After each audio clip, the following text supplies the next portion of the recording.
So how are we feeling? Did we have lunch? Do we have energy? Yes. Yay! We have another super interesting panel here, so I want your focus and your energy for these amazing people. So we're going to discuss about GenAI Empowered Educational Institutions. We heard a lot about concerns and applications previously, and now we're going to talk about more for educational institutions, what it means to have GenAI. And for this particular topic, we have three amazing people. And first of all, we have Dr. George Chliveros. He is the Associate Dean of Faculty and the head of the Engineering Department at Metropolitan College. That's Thank right. you for being here. Hiya. Dr. Alexandros Papaspiridis. He's the Managing Director of Nephos Consulting, and he used to be at Microsoft, the Worldwide Education Director for Azure Cloud Computing. Thank you so much. And of course, Clara Hawking, the head of AI at Globe Educate. Thank you for being here. Thank you so much for having us. So 1 minute for you to introduce yourselves. Not much to say about me. I'm George. I head the engineering department at Metropolitan College. My background is in, well, robotics, AI, pattern recognition, machine vision, machine perception, stuff like that. I've been working on robotics and machine vision for the past, 20 years, something like that. As far as education goes, I've been an educator, well, in higher education, rather. Past 10, 15 years, something like that. And that's pretty much it. Alexandros Papaspiridis. So I have a PhD from Imperial College, and I think this planted the seeds for being in education. And I've been quite fortunate while being at Microsoft some 7, 8 years ago. I was tasked to lead the education business in Asia, so covering from India to all the way to Japan and New Zealand, and I serve on the advisory board at Imperial College. The other passion for me was AI, and I serve at the National University of Singapore Center for AI, and I write on that. So what happened in the last 12 months, for me, it's very serendipitous, and I'm looking forward to our panel today. Clara. Yes, so I work with Globe Educate, which is a large group of private international schools located around the world, and we provide K through 12 education. Most of our schools are bilingual schools. We have some schools that are trilingual schools as well. And in each country, we offer the national curriculum in addition to some international curriculum as well. And yeah, I think that's it. Amazing. Great lineup. So from the previous panel, there was a comment that stood out to me by Stavros Yannouka. He said that he was skeptical about technology in education until AI came here. So he said that his perspective changed now with AI in education. So I want to ask you, do you think that AI is a game changer compared to other tech revolutions? And can you give me any promising applications that, according to you, are going to change all the educational sector? There are two ways of seeing this. It's either towards your staff members or towards your students. So towards your staff members, it's definitely a game changer because you can identify things that are causing a bottleneck on their workload, so you can alleviate their workload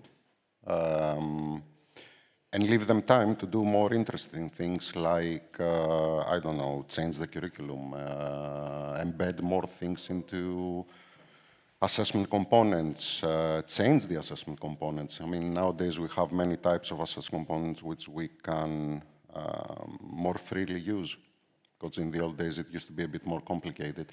Now, with respect to students, I don't know. I may be a heretic saying that I think it should be embedded and students should be allowed from the get-go to use generative AI just because they can. I mean, if you say you do not allow them to do it, you're simply naive. They are going to do it, and they will do it. I mean, in engineering, for example, which is most of my working experience as an educator, we do a lot of coding. Now, generative AI can give you really nice code which really works. And why not? I mean, use it. And if students learn to use generative AI and have different sorts of, snippets, and they can put them together and make something good, then why not? The problem is not so much as to whether they will use AI. The problem is how do you make your learning outcomes and your assessment components to fit that. That's my view anyway. Yeah, traditional tests won't work anymore, right? I think so, yes. Yeah, and forcing them to start from zero while they can just use ChatGPT and get a draft of their coding and then work on that and make it better. They have to interpret the code. Yeah. But they do not have necessarily to generate it from zero. And to be honest, as far as coding is concerned, who does that? I mean, you get templates or you get examples from the internet or you get several different things from the internet and then you manipulate that to fit your coursework. That's what I did when I was a student. Then nowadays you have GenAI which does it for you. Great. You don't have to spend too much time Googling things. That's what I think anyway. I love it. Yeah, I think I would like to disagree with Stavros' assessment about skeptical of the technologies because all along in our history, these are tools which have been using. If we think about, ballpoint pens and calculators and computers and, radio and TV, which were all, part of the education. And educators always, felt, oh, this is going to change it. So I think the education system and the educators and the communities are much more resilient. So, we should not be afraid that this change is going to disrupt. I think it has some characteristics which are, very, very different. And, to come to an example, if what we were discussing yesterday, Elena, when they did the survey at Stanford students 1 month after the introduction of ChatGPT, when everybody thought, oh, they're using it to cheat in the assessment, actually, this was not the number one. The number one way they were using it is for brainstorming.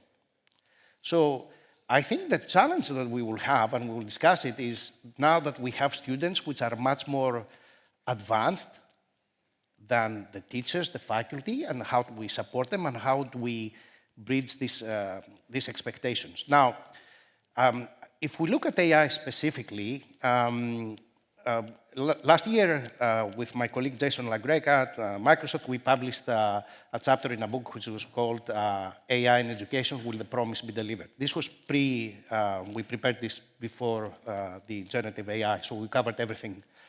The first applications of AI in education were back in 1970, 1990. So, even at the early stage, this was recognized that this has a lot of potential to help educators. For me, the number one, I think, game changer is going to be if we shift what they're teaching, which we are doing today, which is the fixed time teaching. We have a term like 13 weeks. And then at the end of the term, we teach something for 13 weeks. And then at the end of the term, you sit in an assessment, and then they feed you in a bell curve. Now, I think what we have the capability is to move to mastery learning, where you can do things at your own time, and you will achieve the mastery level. So it's not so much about, hey, I'm going to pass with a D, but it's about, hey, can I do it at my own time and achieve the level of the mastery? Now, this is obviously, why do we do it today? It's because, we are resource limited. And I think that's the promise we have, is to be able to augment these resources with AI to be able to achieve that. For me, that will be the big game changer. Oh, I want to make some comments on that, because I've read that there were two very ambitious teachers in the US in the past, in the late 90s, that they were very fond of mastery-based learning, but they didn't have the resources. They were trying to reach a standard master level for all the students and then move forward, but they didn't have all the private tutoring. They didn't have all the time to help each student individually, and they didn't have the resource to create the learning sources for that as well. So GenAI may help with that, and we can be successful in the third time that we try it. Okay, it's your time. Yeah, I think very, very good points. I think I'm a little bit two ways about what's the big shift, because I know everybody's talking about generative AI, but I'm thinking a lot about the impact that quantum computing will have on K-12 education in 10, 15 years down the road.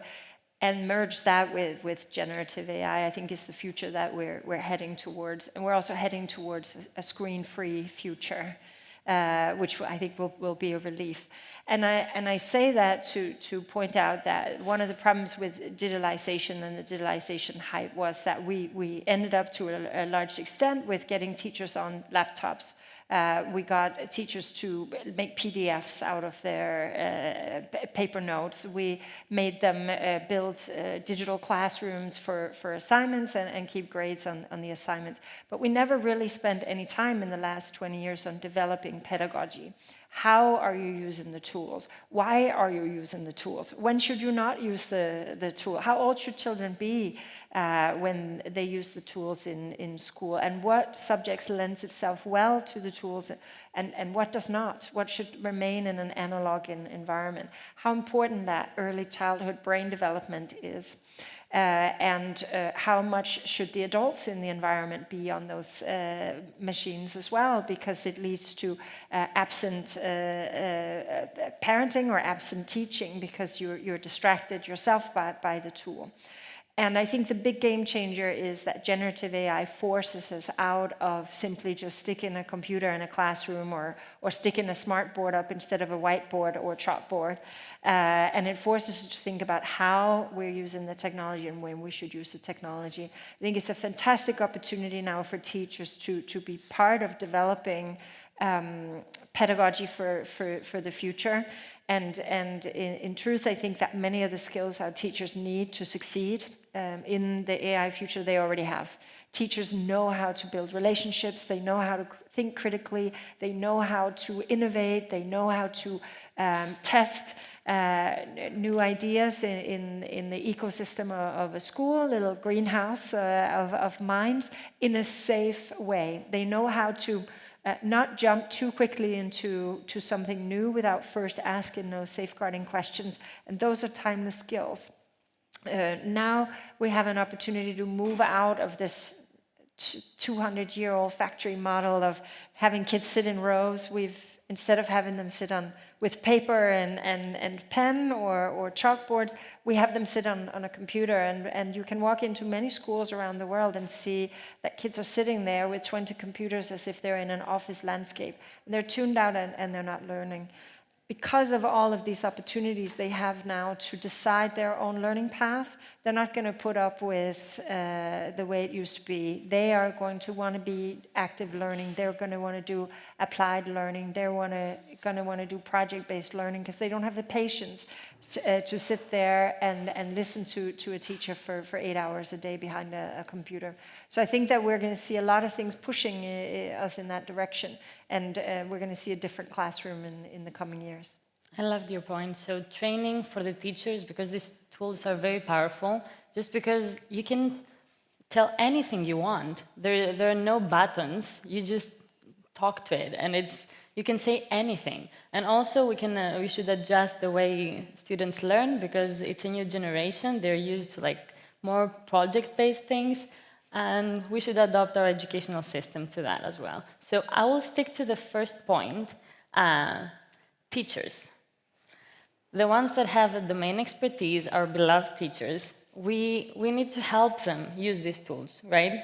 We need to train them, because you buy a Panini press and it comes with a manual. These tools are much more powerful. So we should have a discussion with the teachers to let them know what these tools are and aren't. And I want to share an example. Metropolitan College has a great partnership with 100 Mentors, and they trained more than 400 teachers and faculty members and administrators on how to use these tools, on AI literacy. And I just I want to zoom out a bit and ask you what kind of strategies you would suggest for teachers on how to be trained to use these GenAI tools. Well, there are multiple levels of knowledge, so starting point would be what AI is and what isn't. Not go into coding or, deep learning theory and stuff like that, just what tools are there, how to use them, and what they produce. Most importantly, how to interpret it, because the answer that you get from any AI tool is not necessarily the correct one, or it may have biases which you are not even aware of. I mean, AI tools have been out there for more than 10 years now. It's just that it has been released to the public now more openly than it used to. So I guess you have to train them, you have to learn them what to do and what not. Ethics is a big part of it. How do you ethically use the tool rather than just use it and just trust the reply you get? And make workshops on that, practical examples of how to interactively use, say, a generative AI tool whilst you're teaching students, and maybe via your example, as previously, project-based learning is a big part of it. How do you use the tool, and then how do you incorporate it into your solution? Stuff like that, I think. I'd like to zoom out a little bit from that, because I think the bigger question for this is how do we drive systemic change? And this is a subject of a paper which I'm writing with Simon Bates, who is the Vice Provost of University of British Columbia right now. Because if we look, what happened at COVID, where we had a huge shift in the online learning, and we had a lot of pioneering educators using it. But then, what has left out of it? After the pandemic is gone, we just went back to our old ways. So why this change, which we had an opportunity, this crisis we had, why we didn't incorporate anything on 5 years later? So, if you look at the work of Michael Fullan and Caitlin Donnelly, it says, there are three critical forces that intersect to drive educational transformation. Pedagogy, which you mentioned, technology, and system change. So success is being able to address all these three components, not just one, the technology. And I think the mistake which we are making is we are looking at this only, at the component of the technology alone, and not looking about the pedagogies. Pedagogies alone is a huge subject. Do we have actually data-driven proof that this is is working, or is it the fad, the fashion which we are following because it's the thing du jour. But also, if we look about systemic changes, it has to do with leadership, it has to do with policies, the organizational structures, the professional development. And to be honest, we haven't been doing a great job on professional development, looking at, again, at systemic changes. So also, do we accept failure? Do we accept, do we encourage experimentation? Do we encourage people trying things and learning and creating this culture of continuous improvement? It's not like we have the wisdom for everything that's going to happen. We have to understand that this is a period of change, and we should treat it as such. So, if you think about this, how do we do on professional development, both in K-12 and higher ed? And because I focus a lot on higher ed, one of the things is that, and George, you will appreciate it coming from that, is that the focus in higher ed is always about research. If you look at universities and so on, it's all the metrics are research-driven. How many papers you have published. Teaching takes second priority. So university leaderships there are critical to change the balance, to encourage people to spend more time. Because if you want to incorporate, there's a plethora of trials out there with generative AI. It's not that we don't have good approaches. I think what we are lacking is the support of every single teacher and every single faculty in this journey. And this would require that we provide them resources, but also we relieve them of other things that they are doing, and we are putting them as a first priority. It's not that we don't know that there are better pedagogies than the ones that exist right now in schools, but we didn't have the technology and the systemic change that you mentioned. And we hope that now is the time that we will have all three success factors. Thank you. Yes, so Globe Educate is very committed to the teachers, and as a consequence of our commitment, we are building a training platform and a training program for all of our educators in all of our schools, which will be accessible to them in their preferred language, or Globe Educate language. It's a complex environment because we have from very early childhood development to secondary school. We have teachers from all over the world. More than 100 languages are spoken within the Globe Educate teacher group. We have all variations of capabilities and abilities, and also variations of desires to learn this. And professional development is one of those things that have often been underfunded in schools, under-prioritized, not just from an administrative side, but also from teachers who really want to do professional development, but they don't have the time. So it gets put to the side, or it gets done very quickly and not followed up on, which means they might learn, but not be able to apply. So we're trying to address that in a variety of ways. One, by investing in a learning management system where we can build the digital pathway for teacher AI literacy. So we're developing a framework for a baseline, and also to facilitate face-to-face workshops and online webinars. So we'll get everybody on board. And we will have a series of things that will be mandatory. So for example, around AI and safeguarding, there will be some sessions there that everybody will have to learn.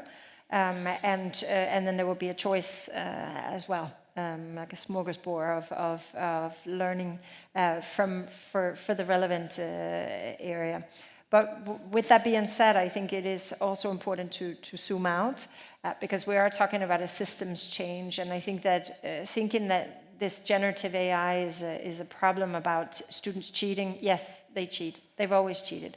Or that it's a problem about teachers needing skills, I think is underestimating the impact of this technology. It's every part of a school ecosystem that will be affected and is affected by the AI. Some significant parts will be disrupted, advising, marketing, comms. A lot of the AI tools can already do some of that work faster and better. And we're going to see significant disruption there. So we're really talking about thinking of AI as impacting the whole organization and getting everybody ready to apply an AI-first attitude. And one of the things that I think has put us in an advantage over other organizations by placing a position such as mine within our group rather than relying on consultants is that we've been able to put the foundation in place this year for us to really go full pedal next year. We have our AI policy for the organization, our AI academic integrity policy. All of our well-being documents have been updated with thinking about AI tool packs for cyber incidents, cyber harms, and our AI, we've run an AI audit on all of our IT systems. I think it puts us one step ahead so that our next goal is to get everybody the right tools and the right training to use them well, but we have the framework in place. And I think that needs to be there in order to successfully support the teachers in their transition. It has to come from leadership. Mm-hmm.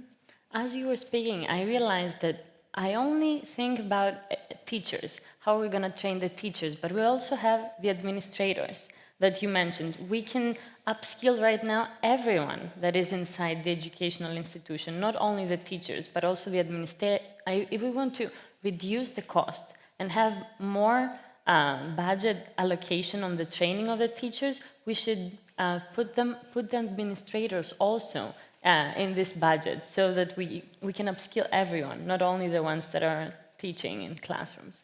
Elna, may I interject on that, which is a great point, because first there's two things. First, the sweet spot, if you ask something which is easier for us to do, is go and put AI on administrative systems. For example, if you look in university, there is tens of different offices which are they have some role to play in assisting students. Now, if you're a first-year student, you are lost about, if you have an issue, where you should go. There are tens of different offices and for different things. AI could simplify this, and by ingesting all these different services, what do they do, and being a front end. But the second most important is the point that you raised is about, hey, who are the constituents in this process? Of course, we have teachers and faculty, we have the administrators, including the leadership, but we also have students. And students in a higher education environment are adults. And there should not be an afterthought. Hey, we do it for you. They should be part of the design process. And we are doing a study with the Association of Pacific Rim Universities, which is 60 universities along the Pacific Rim of Fire, from South America to West Coast US, all the way down to Australia and New Zealand. And this is what has struck me is even the most advanced, they are testing things with students. They don't use the students to be part of it and come with the ideas. Because students have now a lot of ideas. And I think this is a big change, and this is the missing link if we are going to change education for good, is how we involve students. And we want them to have ideas. We want them to be creative, because this is a differentiating factor for the students. Yeah, I'm going to jump in on that as well, because this is a passion subject of mine. So one of the things that we have done this year in the Globe Educate group is to really push the development of AI youth councils in all of our campuses. And by the end of the year, we want to make sure that we have everybody fully established and have that network completely in place. And one of the reasons for that is that we want the students to be actively involved in not just developing their own AI literacy curriculum, but also the teachers' AI literacy curriculum. We want to shift our relationship to one where we are the knowledge people, giving them knowledge to being learning partners, that we go through this relationship of lifelong learning together. And they have a very unique perspective. So they're called digital natives because they've always grown up with technology. The rest of us have had to learn it the other way around. And there are some things that are very intuitive to them. And it doesn't mean that they can do everything. For example, they struggle with understanding that social media is designed to keep them engaged. So they struggle with tuning out of the technology. But they know a lot, and their insights are incredibly important if we're going to succeed in this. They really are part of our partnership. So we have our AI literacy curriculum for students K through 12 under development right now, and just a few weeks from now we will be sending that out to our AI youth councils as well for them to rip it apart and give feedback. And we find that invaluable. I've been around visiting a lot of our schools already, and I make a point of meeting with the young people, and it is just incredible the insights that they have that we wouldn't necessarily have thought about. So you're absolutely right. A big piece of the puzzle is get those kids activated, make them your partners, solution partners that use their insights, because they have really unique perspectives. And it's great, Clara, because obviously in K through 12 we're doing things for students, so it's great to see that you're incorporating them in the process.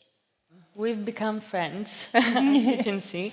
And so we talked about having students in the loop, designing with them the tools, and also having teachers in the loop, and not just presenting some new tools, okay, just use it. We design everything together. So this comes to my next question. So usually when we talk about GenAI in education, we think about, a private tutor for everyone, personalized learning. But when you talked about mastery-based learning, master-based learning is based on collaborative learning and peer-to-peer learning. So I'm wondering whether GenAI can help with that. Can it contribute to social learning so that students work together, learn together, instead of just having each child in front of the monitor, in front of the screen, learning alone? What do you think? I suppose yes. But then again, it depends on the training the actual people have got on those tools, how to use them, under which context, under which domain. Different domains require different types of learning, I suppose.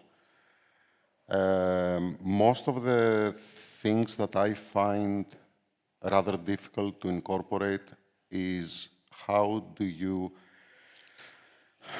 There are some modules in specific professions because of the professional requirements, whereas you cannot use certain things. So you can do collaborative learning, and in some modules you simply cannot because it's not included in the curriculum. So curriculum change is yet another thing that has to be done in order to incorporate all these things. So, yeah.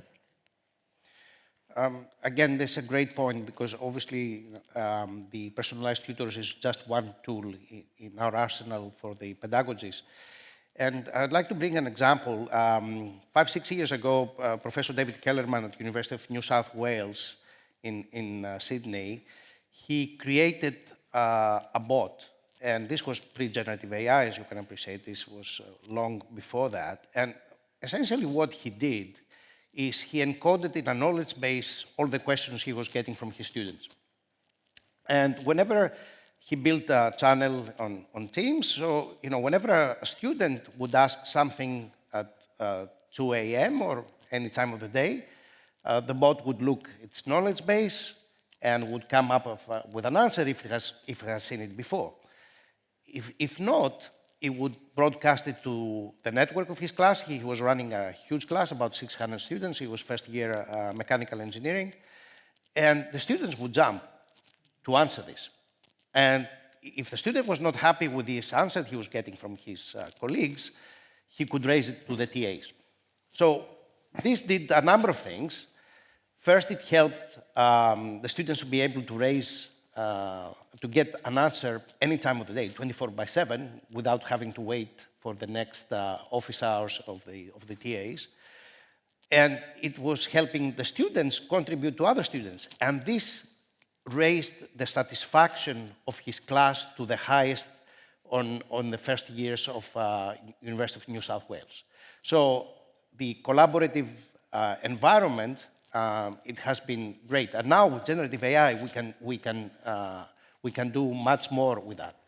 Another example, Microsoft has released on GitHub a repo of prompts, of generative AI prompts. They partnered with Ethan Mollick, yeah, who is now one of the most innovative voices on generative AI, with Ethan and Lilach Mollick. And they have built also a number of prompts which will help about how do you create a team, how do you do the pre-mortem, how do you get feedback. So yeah, it's happening right now.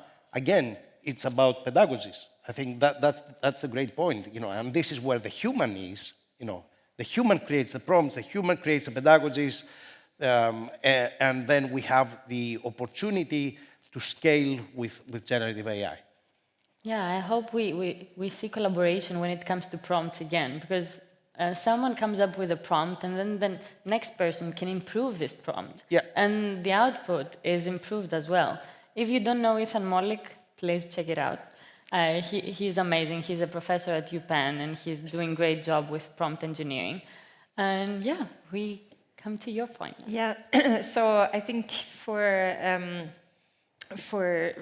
to answer your question, I think it's a little bit tricky because I think there's a push-pull there as well.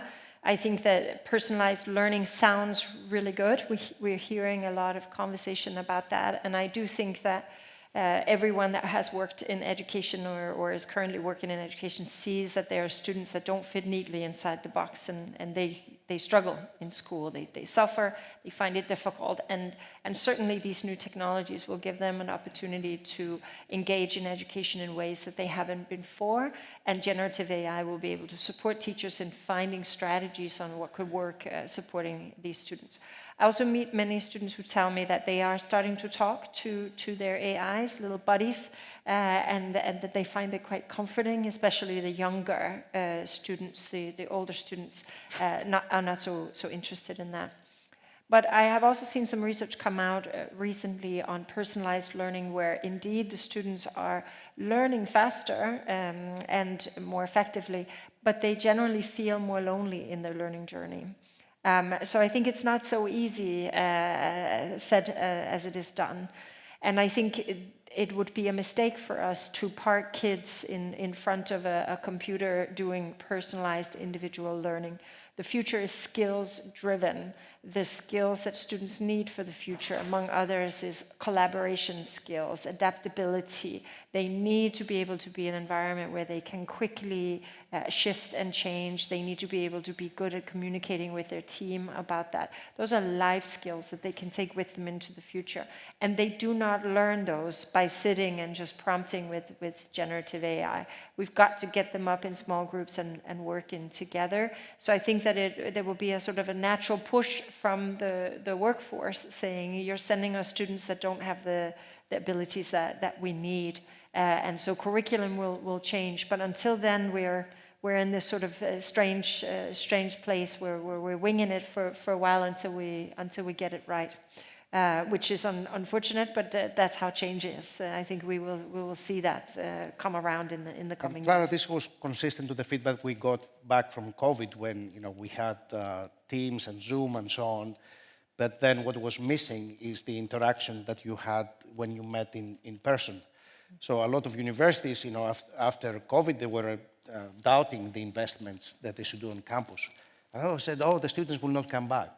No, they go there not because they want to sit on a lecture, it's because they want to sit and learn with their team members. This is the interaction that they have. That's why the physical facilities exist, but they don't exist for a 600 places auditorium. This is obsolete now. I think this element of working together. So now all universities have gone into flexi spaces and collaborative and working in hybrid environments. Yeah, your points really resonate with me because I was part of a discussion and people were talking about AI intimacy. What if children and students, or not even children, but people start building relationships with these GenAI tools, and we just sit there in front of the monitor, in front of the screen, build relationships with the GenAI tools, and we forget about building relationships with our peers, with our friends, with our family. Yeah, so I had one more question regarding quality and pedagogy, but I think we covered that from your previous points. So I want to open up the floor to the audience for any questions that you may have. Hello, thank you so much. My name is Miguel Forte. I'm a director of ML at Causally. What I wanted to ask the panel, no one in particular, just open, is you mentioned a number of times the idea about sort of curriculum change and the changing nature of this. I'm very curious to hear what your perspectives are on the future of the degree, the university degree as an idea. How is this going to change, both from the perspective of responsible and ethic AI and how this means, tying into the earlier panel about the sort of opportunities and fairness across different communities, but also from the perspective of what should people study and how people should expect to structure their learning, as well as from an employer's perspective, how valuable and how useful is this notion of the degree as one of the pivotal decision points there. Thanks. Ooh, that's a good one. I'll jump in on. I'll bite. I like that one. What should you study? What should children study? They should study what they love. They should follow their passions, because that always works. Because no matter how you study or what you study, it always gets difficult. But if you're passionate about it, you're going to get through those difficult parts. And in terms of what's the pathway forward, I think that we will see less of a move towards university. I just heard OpenAI earlier today say, look, we don't care if you have a degree. If you're self-taught, it's fine. What can you do? I think if you go to Elon Musk's website for AI and look for a job, that's the entry question. What have you done in AI that's amazing? So it's really a skills-driven future. And when we combine our young people with AI agents that can support the gap that they might have in knowledge and experience, we have young people that are not going to want to waste their time with going to university. They're going to want to go to a vocational school, or they're going to want to go directly out into the workforce, or they will have their AI go to work for them while they're surfing in Bali. But we will see different pathways. It won't be just this K-12 into university. And where you went to university is going to be less important comparatively to what can you do. Show me your portfolio, show me your skills. So that's going to be really important. What those skills are going to be is going to vary greatly, and I think it should vary greatly around the interest that the child has. Maybe they're very interested in creative work, so they'll do something with design or art or whatever it might be, music, film, and some want to study tech. It's going to be the same range as we see today. I have predicted, and I believe in that, that we will see a reigniting of interest in the humanities and the arts, because those skills that humans are developing in humanities and in arts are actually skills that will help humans navigate the AI era. And so I think that we will see more and more of that in our schools, which I think is good news for everyone, because it will be a lot of fun. So I think that those are some of the changes we'll see in the pathways forward. I have a slightly less optimistic view than Clara on that. Universities are a 1,000-year-old institution. Maybe they are not the oldest profession on this planet, but they are probably the second one. So if you think that they will die or change, they will not die or change anytime soon. Definitely not in our lifetime. Now, they need to change? Everybody says that we need to change. Will they change? No. And it's a complicated process why they don't change. And if you look even at the students, where they are looking, is they're also looking at the brand. It's a complicated, I think we could spend a day talking about that, why they don't change. Now, I don't believe that we will go into a skills only. There has been a lot of conversation, particularly during COVID, and I don't believe that what universities do is obsolete in the sense, hey, do we need to teach C or Python on my first year when we can do it online? So it will take time. My message is it will take time. The most convoluted answer is that the accreditation bodies play a big role on that, and this doesn't. George, I think, can give you a lot more insight on that. And this will not be able to, we cannot do the change, this change very quickly. At least we hope that the accreditation, the way we give credits, the assessments will change at least. Do you want some more comments? Well, if the assessment changes, then everything is possible, as previously mentioned by both of you. We tend to forget also the fact that there is sooner or later going to be a regulatory framework in all this. So the regulatory framework will vastly either limit or expand. So whichever way it goes, nobody knows. I mean, the EU has only recently put forward an AI regulatory framework. The US was faster, but maybe not that fast. And also, just to make a mention of just to build on top of what you just said, it's what the CEO of NVIDIA recently said. Why should you learn coding? It's being produced. Just learn how to use it. And actually, he built on that point, saying, in the past 10, 15 years, everybody, would tell you, learn to code. Nowadays, it's exactly the opposite. Learn how to use the produced code. I have a question on that. So I used coding to learn how to think. So coding taught me how to think. If we don't learn coding now, how are we going to learn how to think? We should, Well, you don't need to learn coding. You need to learn algorithmic thinking and computational Computational thinking, algorithmic because thinking. people think that when we say you don't have to learn how to code, we think that you don't learn. The code is Yeah. a tool. Yeah. C, Python, C++, 100%. whichever coding language, which, by the way, changes every 10 years, right? So you learn C, C++, then sometime you say, okay, now I have to learn Java, no, now I have to learn Python. It's just a tool. The algorithmic thinking or the computational process that goes through making an algorithm is the actual tool, is the actual learning outcome that is going to be there. And in the end, if you know how to do this, it doesn't matter which tool it is. It can be C, C++, it can be generative AI, who cares, really? Now, as to whether the universities are going to be there and whether the university degree, puts value on somebody's arsenal, portfolio, as previously led, it will always be there.